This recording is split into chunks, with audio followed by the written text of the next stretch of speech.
What a mess.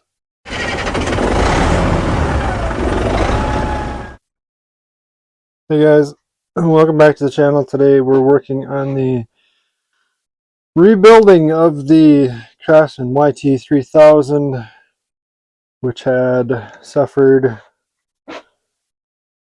from a broken counterweight arm. Both of the arms were back in, or have come in stock. I figured out what this broken piece was.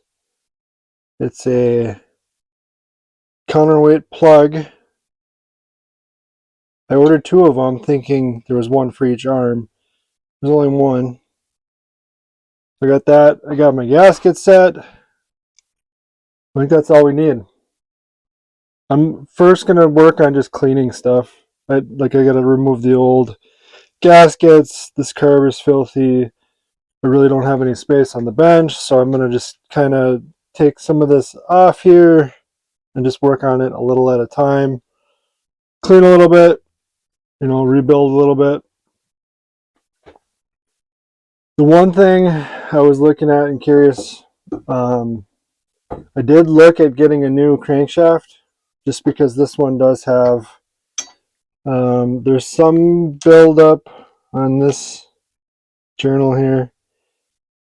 And so I looked at getting a new crankshaft, but then I was talking to one of the suppliers and they said if you get a new crankshaft, you really need to get a new counterweight because they're balanced together. It's like, well, I don't really want to do that. Just the arms should be okay. But then I had a thought too that these arms, this is the old one, you can see it's scored there. These arms are aluminum, crankshaft is steel, so it's not like it gouged the journal. It's just, it's got some buildup from where the aluminum deposited. So I think I'm just going to work on kind of honing this down a little bit, because this does have to be a good, obviously a smooth fit. And right now it fits in there fine. It's just, and there's no oil in here obviously, but I would like it to be a little smoother. But that's not bad. So I'm just going to work on cleaning that up a little bit. And then we can start putting this back together. Alright, I've got a piece of 1200 grit. I just want to see if I can remove some of that, some of the aluminum deposit on this crank journal. Just to smooth it out a little bit with the extra.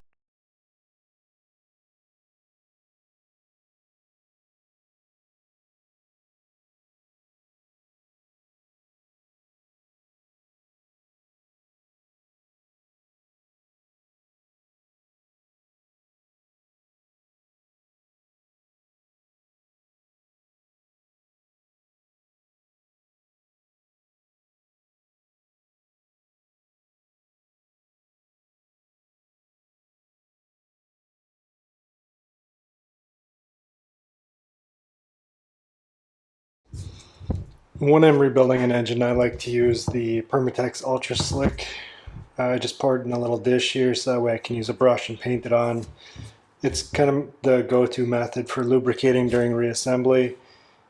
These counterweight arms have a chamfer on one side, and those have to face the main journal of the crankshaft, so they're going to face towards each other. And any surface that has friction or moving parts, I'm just going to brush on with the Permatex. You might have caught on by now that the audio cut out on my microphone again, so I'm going to have to narrate this as best I can. I really need to find a better option for a microphone because this isn't ideal. So starting with the counterweights, or the counterweight, I should say. It's got the pivot point for the arms, so that pin is going to get lubricated. Both pins, one for each arm. And then also I'll put a little bit of the Permatex on the counterweight arm as well. I'm not really sure if it matters if you do one or both pieces, but I like to do both. Really, this is just to lubricate during the initial startup after reassembly because it doesn't really have, even though we're going to put oil in the crankcase, it doesn't have it, saturating all of these parts. So there's a lot of friction, a lot of heat, and engine can quickly fail if we don't have it properly lubricated. Which is kind of funny because this Permatex, it seems to be like it says it's ultra slick, but it seems like it's stickier to me than it is slippery, if that makes sense. But it is kind of the go-to for a lot of people who do any sort of engine rebuilding. I like to brush it on. Trying to squeeze it from the tube onto the parts is just super messy. So I like to use a little brush, and it helps me control it better. Otherwise, I find that I'm getting it all over the place, and you really only need it on the mating surfaces.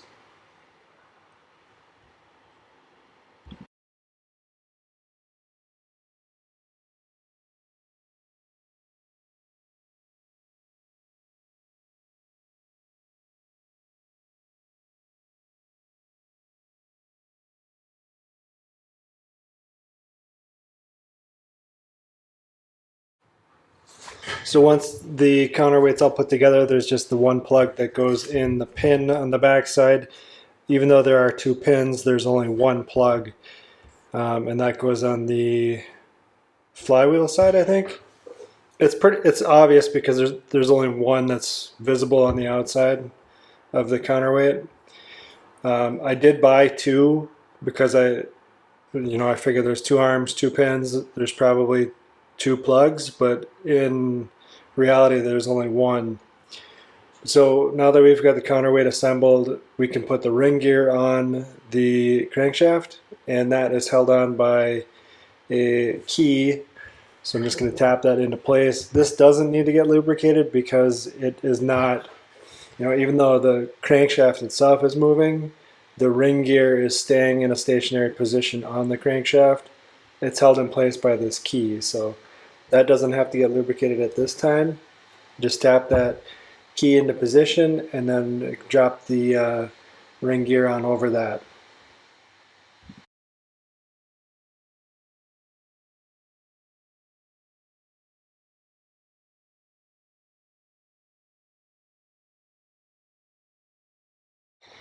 I've got the piston just kind of set in position. It's not all the way in, but the piston ring compressor is on just to kind of start it in place.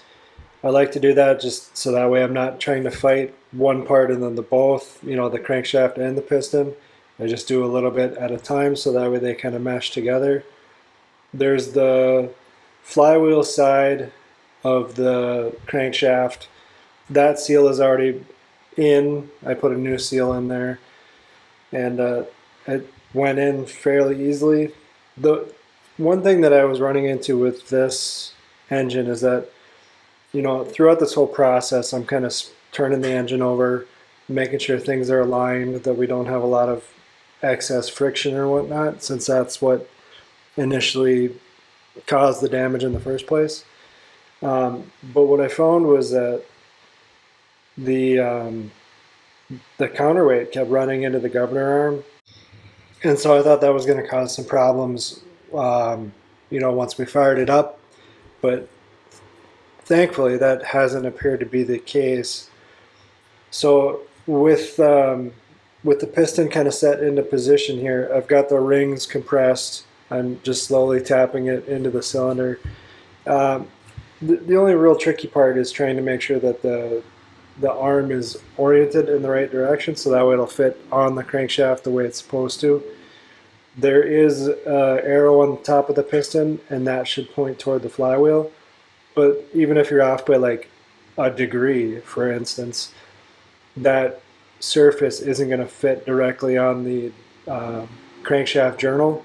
So you just have to rotate it and wiggle it back and forth a little bit just to get it to line up. And because this is a mating surface for that bearing surface, it is going to get brushed down with some lubricant as well. Um, and then we just have to seat the connecting rod. That is going to get torqued down. I think that was, I want to say it was 220 inch-pounds. Or no, I think it was like, it ended up being like 12 and a half foot-pounds. So maybe it was at like 150 inch-pounds. The tricky part with this engine is that these connecting rod bolts are a Torx bit, and so in order for me to tighten them down, it takes up more space. The depth is more than a regular socket bit, so I had to kind of move the crankshaft in one direction and then backwards just to have more depth to be able to get that Torx bit in there.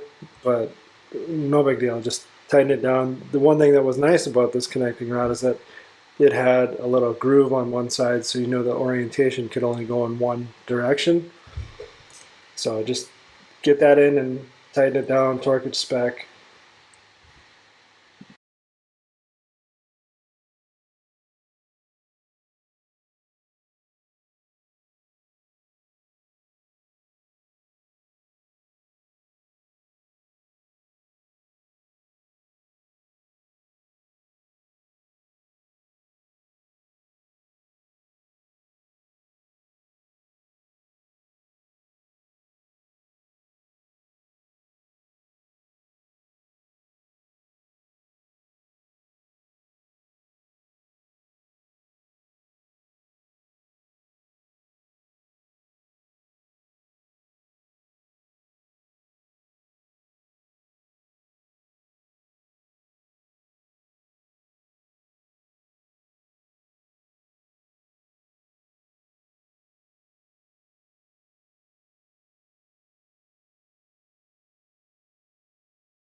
And here's that piston, top of the piston, like I was telling you about. Arrow points towards the flywheel. With the piston and connecting rod in, we can go ahead and move on to the lifters and the camshaft. These are going to get lubricated with the Permatex as well. It just goes lifters, and then camshaft just sets in place. Just remember to set up or line up the timing marks on the camshaft gear and the ring gear on the crankshaft. There's one dot on each gear, and they have to line up and correspond, so that way it is in timing. I was concerned initially when I disassembled this engine that there's potential for damage to the camshaft, but I did take a good look at it, and the teeth all look to be in good shape. The decompression valve is still complete and functioning, so I'm just going to go ahead and reuse this one. I don't really have any concerns that it's going to not work the way that it should. So I'm just kind of getting everything lined up here, trying to get the two dots to mesh, and you just have to turn over the crankshaft to get it into position. But once you do, it should just pop right into place.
All right, for the governor, that just slips on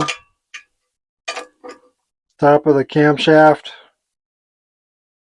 You just got to hold back this governor arm a little bit. mesh it in the gears and get that governor, I don't know what you call it, the pin cap here, right on the governor arm. That's good to go.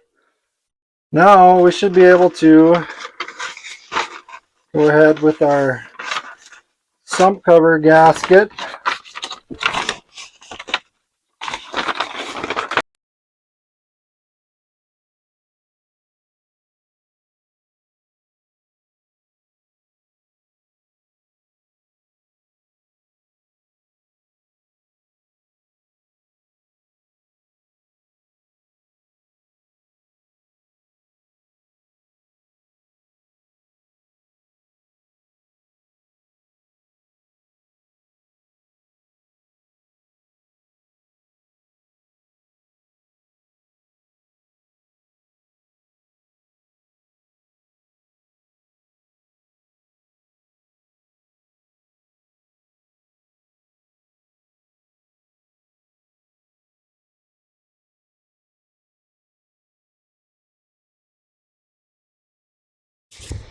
There is a new oil seal on this PTO side of the crankshaft as well, so it is a little bit tough to fit in there, and ideally I would put this on after the crankshaft.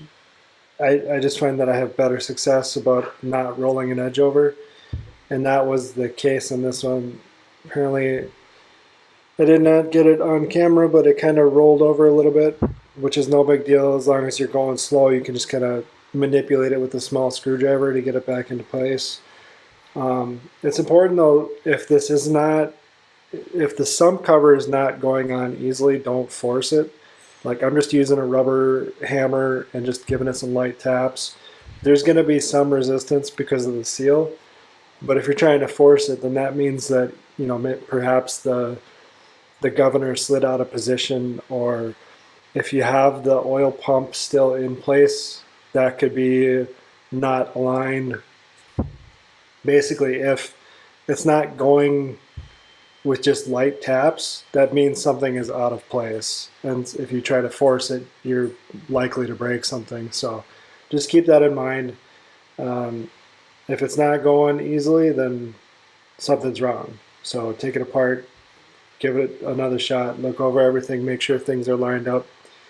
A little, you know, like a drop of oil on that seal would probably help too, just to help slide the crankshaft through. But I'm going to use my impact to just kind of run these bolts in and then torque them to spec, which I believe these were 220 inch-pounds.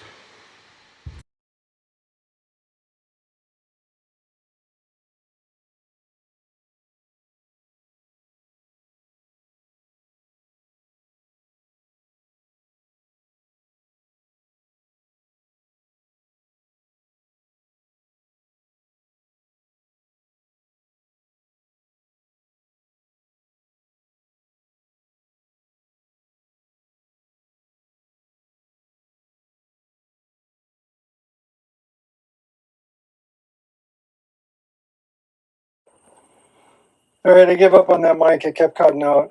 So I don't know how much is recorded. We'll just do it without. This did have thread lock on it, so I'm just using the Permatex orange.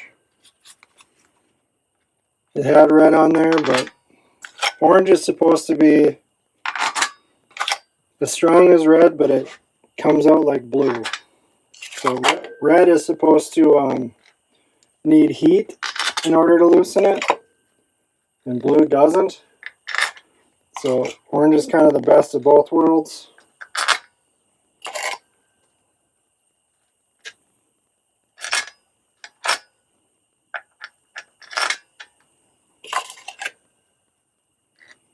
I'm still short. What in the world?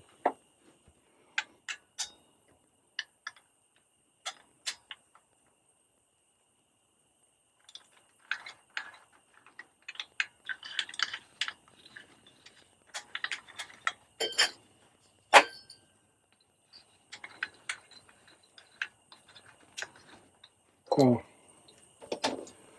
right here,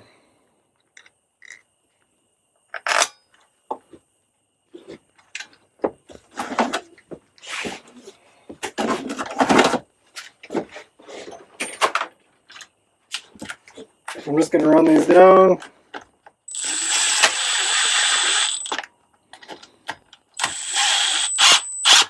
I'm not torquing anything yet.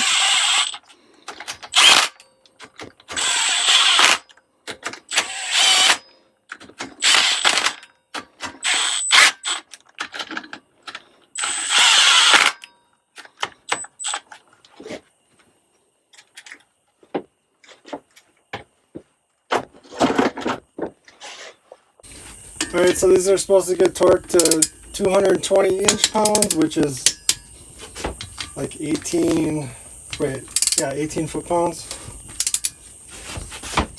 So I'm just going to run around.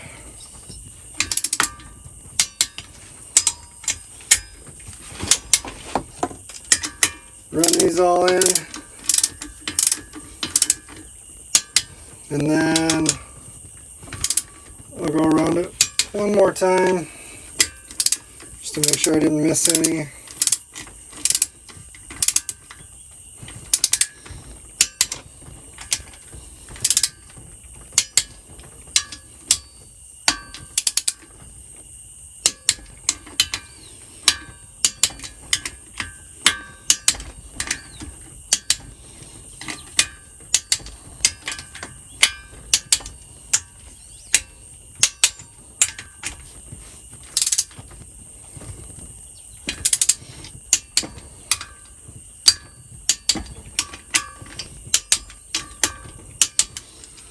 Okay, there's that. Now we got to put the oil pump back in.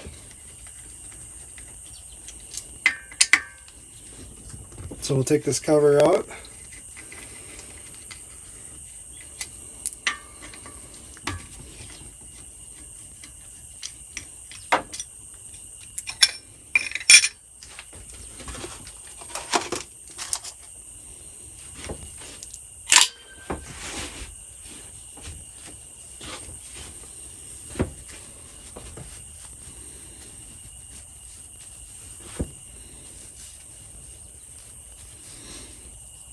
That aligns this flat in here, aligns with a mark inside.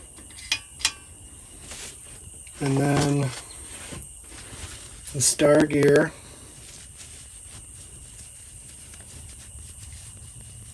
simply goes on top.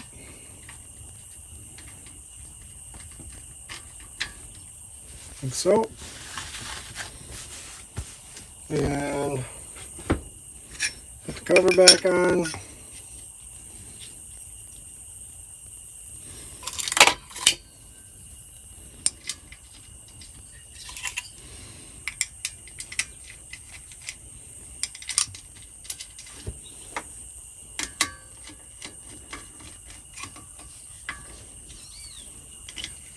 These don't have to be crazy tight.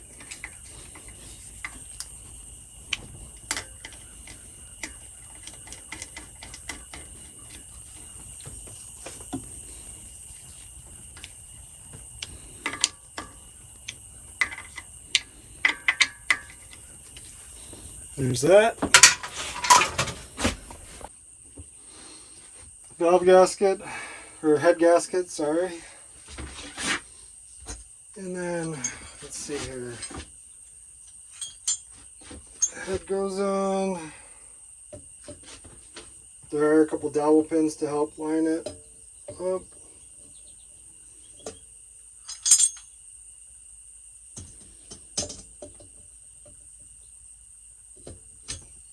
Like so.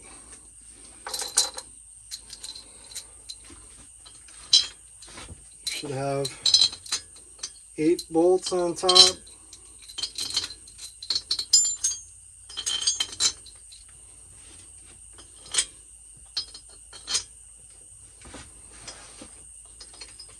These are, I believe, 10 millimeter.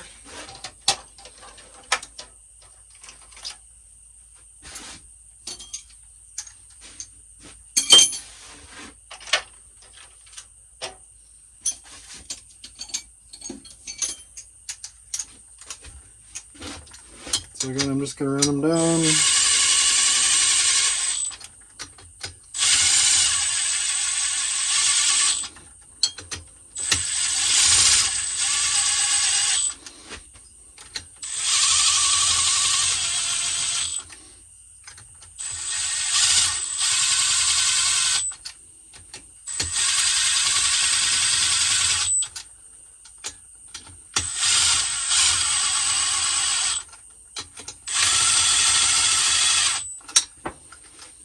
Now the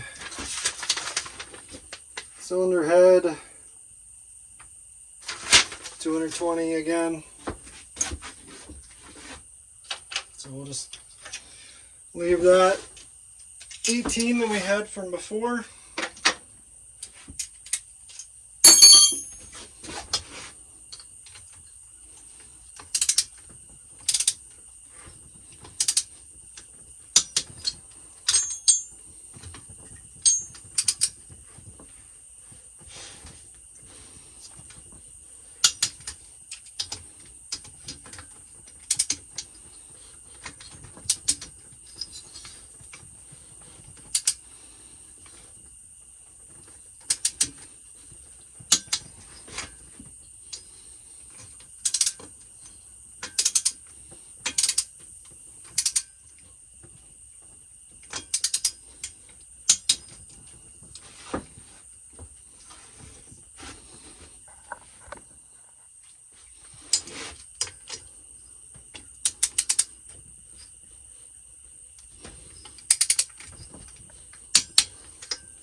Okay.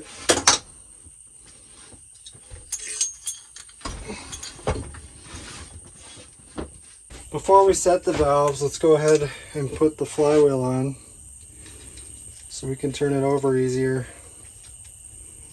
Put our key in, flywheel.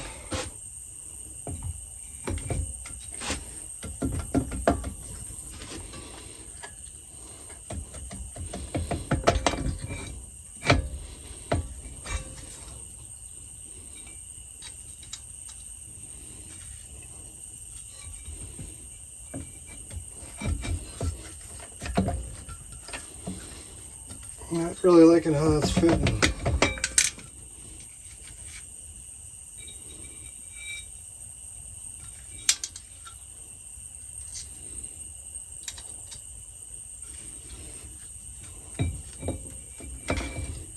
There we go. Okay.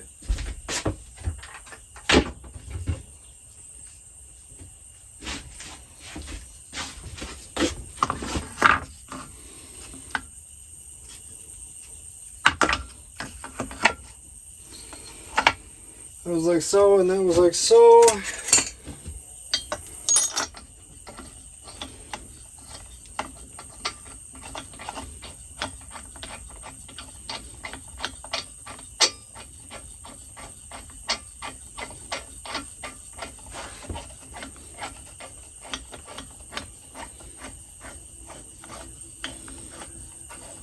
We'll just snug this up for now.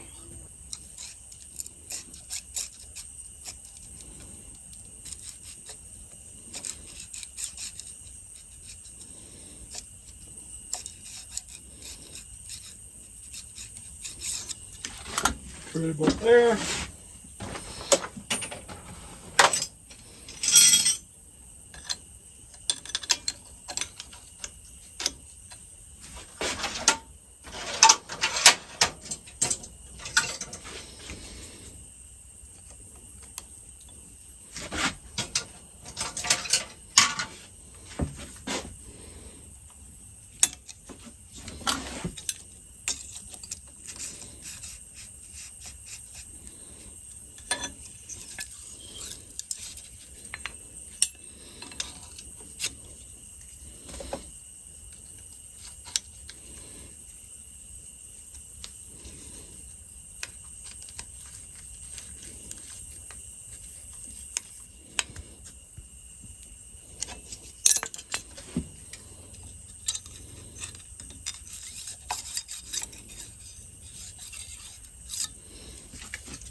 So I'm turning it over. We're going to do the intake valve now. I want to wait until the exhaust valve is open, intake is closed, there's no pressure on here. Put my feeler gauge in here, tighten this up until I get a little bit of drag, like that. Then I'm going to hold it still with the wrench and tighten up the locking screw with this Torx bit. And then just double check. Perfect. Okay, valves are set. We can go ahead and put the valve cover on now. This one had a silicone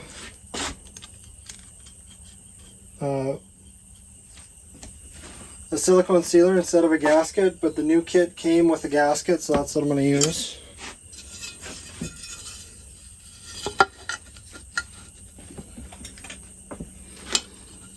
And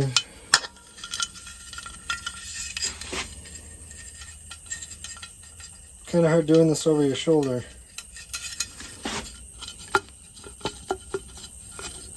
Just want to get one started so I can get the others.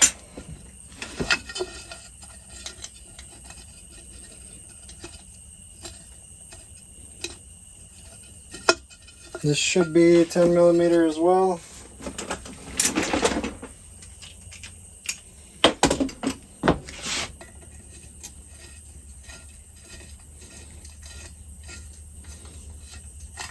Just gonna snug it up.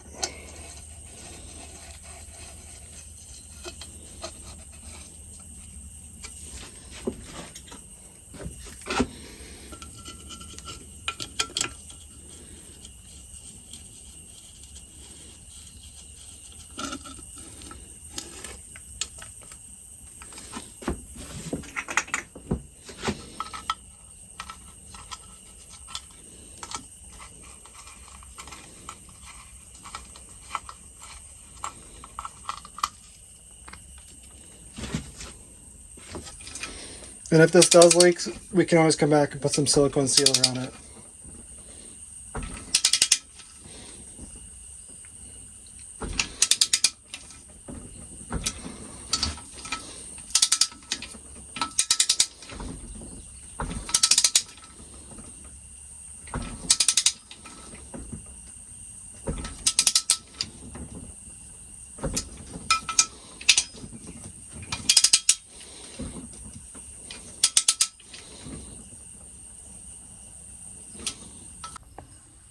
Alright, I just got this tin on. There's just one bolt on the bottom. Got a new O-ring for the dipstick. I'm just going to set this in here. I can't remember exactly if it's which position it goes in.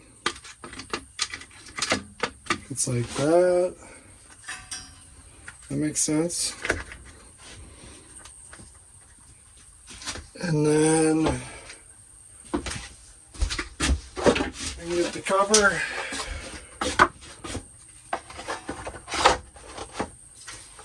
And it slides in.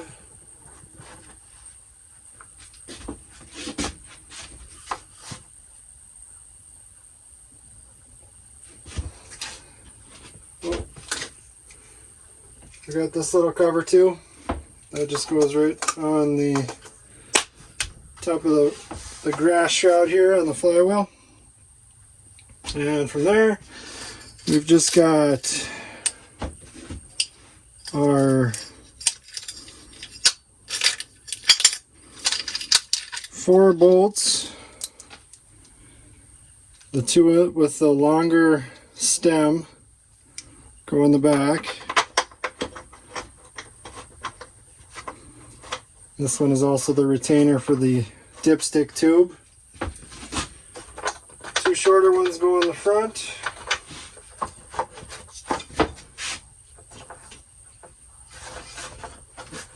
all the way down there.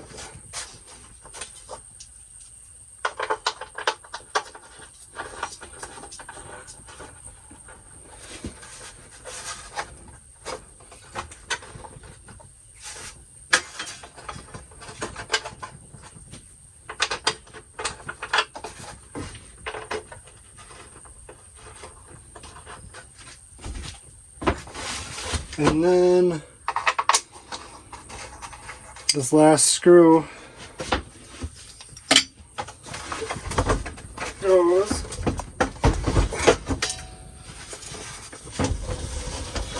in the air cleaner cover right down there.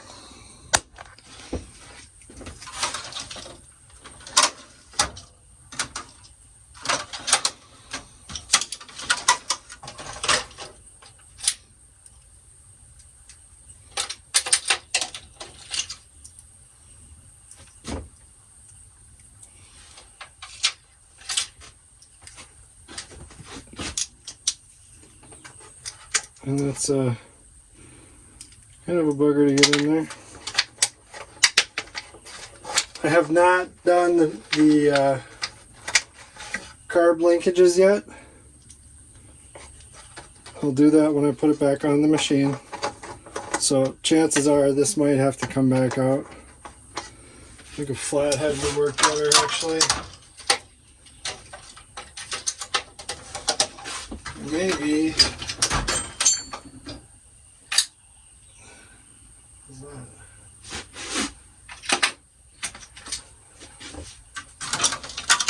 Maybe a 1/4 inch will grab it.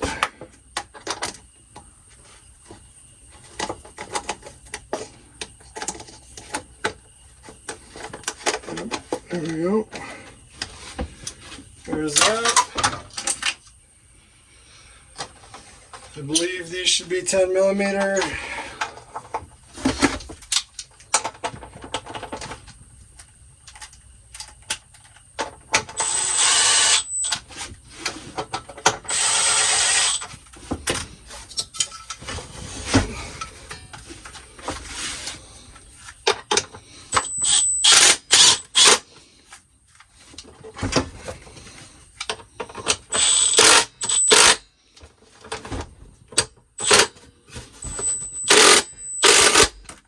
Okay, got those in, boot on, dipstick tube retained.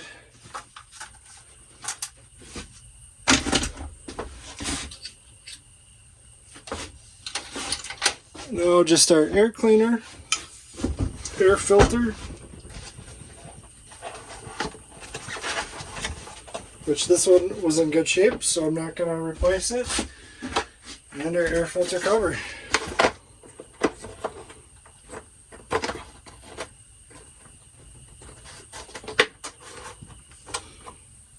And there we go. Obviously needs to be cleaned. We need oil in it, but turns over nice. It's got compression. That's always a good thing. So I'm going to wrap it up here on this one. In the next video, we'll get this installed, put some oil in it, make sure everything runs, and then we can start addressing the deck. If you have any questions or comments, please let me know in the comment section below. Again, I apologize for the audio. I'm going to have to look at getting a different microphone. But until next time, thanks for watching.